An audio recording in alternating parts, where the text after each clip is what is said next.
नमस्कार, मी पंजाब डक. आज आहे 9 मे 2026 आणि मी जात आहे निपाडकडे जात आहे. आणि निपाडकडे जात असताना की राज्यातल्या शेतकऱ्याला अंदाज देणार आहे. राज्यातल्या सर्व शेतकऱ्याला सांगू इच्छितो की आजपासून राज्यात कंप्लीट पाऊस यायला. आज आहे 9 मे 2026.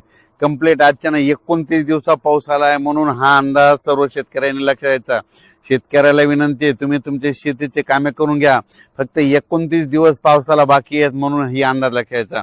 पण राज्यामध्ये काय झालं, आपण म्हटलं होतं ना 7-8-9च्या दरम्यान पाऊस पडेल, तर आज 8 तारखेला आज 9 आणि उद्या 10 तारखेला राज्यातल्या जवळपास पूर्व विदर्भ आणि पश्चिम विदर्भासहित मराठवाडा आणि त्याच्यानंतर पश्चिम महाराष्ट्र आणि उत्तर महाराष्ट्रात देखील तुरळक ठिकाणी विखुरलेल्या स्वरूपात आणखीन 2 दिवस आज आणि उद्याचे दिवस पाऊस पडणार आहे, म्हणून हा अंदाज लक्षात घ्यायचा. आणि परत एक राज्यातल्या सर्व शेतकऱ्यांसाठी एक आनंदाची बातमी. राज्यामध्ये 15 तारखेच्या नंतर उन्हाचा पारा कमी होणार आहे. 40 अंशाच्या खाली पारा सरकणार आहे, म्हणून हा अंदाज लक्षात घ्यायचा.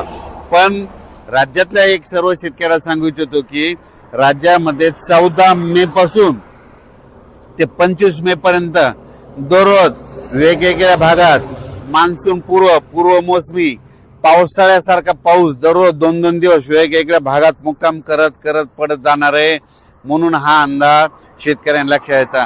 म्हणजे सांगायचं झालं तर ऊस ज्यांचा ऊस सुकत आहेत, ज्यांचे ऊस शेतकरी आहे त्यांच्यासाठी आनंदाची बातमी. हळद लागवडीसाठी आनंदाची बातमी.